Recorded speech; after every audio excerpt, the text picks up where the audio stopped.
प्रश्न है, एक लंबवृत्तीय बेलन की ऊंचाई उतनी है जितनी गोले की त्रिज्या, दोनों का आयतन बराबर है तो उसके पृष्ठ क्षेत्रफल का अनुपात है। और पृष्ठ क्षेत्रफल का अनुपात बताना है, वो भी अनुपात में आंसर चाहिए। फिर इसने कहा लंबवृत्तीय बेलन की जो ऊंचाई है ना, वो उतनी है जितनी गोले की त्रिज्या। अगर लंबवृत्तीय बेलन की ऊंचाई मैंने 3 ली तो गोले की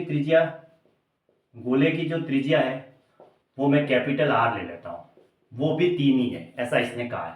अब बेलन की त्रिज्या मैं स्मॉल आर लेता हूँ ना, बेलन की त्रिज्या कितनी लेनी है, स्मॉल आर, ठीक है। अब इसने कहा दोनों का आयतन है वो बराबर है। पहली लाइन तो लंबवृत्तीय बेलन की ऊंचाई उतनी है जितनी गोले की त्रिज्या, लंबवृत्तीय बेलन की ऊंचाई h बराबर 3 ली तो गोले की त्रिज्या भी 3 ही है, कैपिटल आर बराबर। अब बेलन की त्रिज्या मैंने स्मॉल आर ले ली। अब दोनों का आयतन बराबर है, दोनों का आयतन बराबर कर दो, पाई आर स्क्वायर, h की वैल्यू तो यहाँ 3 है और इसका आयतन होता है गोले का 4/3 पाई आर क्यूब होता है, तो 3 का क्यूब 27, 3 का क्यूब 27।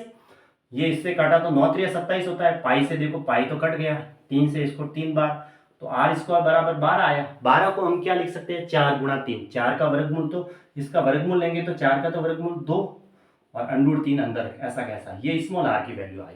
अब हमें निकालना है दोनों का पृष्ठ क्षेत्रफल का अनुपात। पहले क्या था, लंबवृत्तीय बेलन था, तो लंबवृत्तीय बेलन का पृष्ठ क्षेत्रफल क्या है, 2 पाई आर, अंदर रहता है h प्लस आर, और इसका बेलन का पृष्ठ क्षेत्रफल 4 पाई, कैपिटल आर त्रिज्या लिया है तो 4 पाई आर स्क्वायर। ऐसे पाई से पाई तो कटेगा, 2 से इसको 2 बार काटेंगे, आर की वैल्यू वहां रख देते हैं 2√3, और h की वैल्यू 3 है और स्मॉल आर की वैल्यू हमने निकाली 2√3, कैपिटल आर की वैल्यू ये रही 3 का स्क्वायर, और ये नीचे क्या है 2 है, तो 2 गुणा 3 का स्क्वायर 9।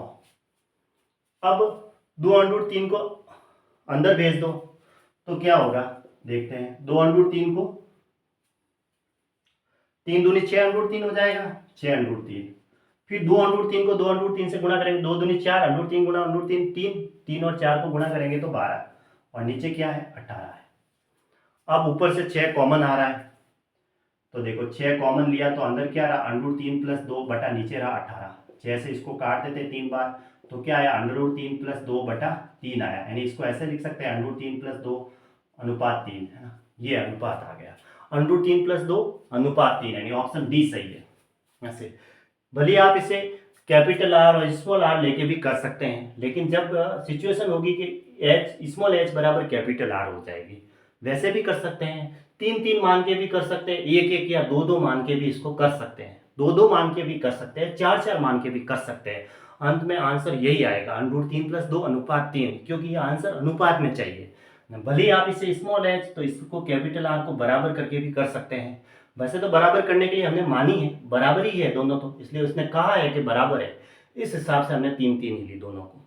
आप भले 2 भी ले सकते हैं, 1 भी ले सकते हैं, 4 भी ले सकते हैं, आंसर आपके इतने ही आने हैं, ठीक है। मैथ्स के अंदर कैसे भी करके कर सकते हैं इस क्वेश्चन को, अनुपात में आंसर चाहिए इसलिए हम इसको ऐसा कर सकते हैं। इसने कहा है वैसी सिचुएशन के अनुसार चलना है। एक लंब प्रिज्म के आधार का क्षेत्रफल, ऊंचाई और आयतन दे रखा है, तो P का मान क्या है, देखो P यहाँ पे बड़ा है और ये क्रमशः कहा इसने, तो पहले क्या है, आधार का क्षेत्रफल है, उसके बाद ऊंचाई और उसके बाद आयतन है। तो पहले ये आधार का क्षेत्रफल, ये ऊंचाई देखो सेंटीमीटर में और आयतन सेमी क्यूब में, आयतन तो सेमी क्यूब में ही रहेगा, ऊंचाई है वो सेमी में रहेगी और क्षेत्रफल है वो सेमी स्क्वायर में रहेगा। तो आयतन बराबर होता है, प्रिज्म का आयतन बराबर है, यानी 72 बराबर क्या होगा, आधार का क्षेत्रफल, आधार का क्षेत्रफल ये रहा 3√3 बटा 2 गुणा पी स्क्वायर, गुणा ऊंचाई होता है, ऊंचाई दे रखी है 100√3। अब यहां से सिर्फ पी की वैल्यू निकालनी है, तो ये देखो 00 से 00 तो कट गया, ठीक है, 3 से इसको काट दो, 2 3 6, 4 3 12, फिर √3 को √3 से गुणा करेंगे तो 3 हो जाएगा, फिर 3 से मैं इसको काटूंगा तो 8 3 24 हो जाएगा, फिर 8 दूनी 16 हो जाएगा, 16 बराबर पी स्क्वायर आया, तो पी बराबर क्या होगा 4, क्योंकि 4 का स्क्वायर क्या होता है 16 होता है, तो ऑप्शन डी सही है ना।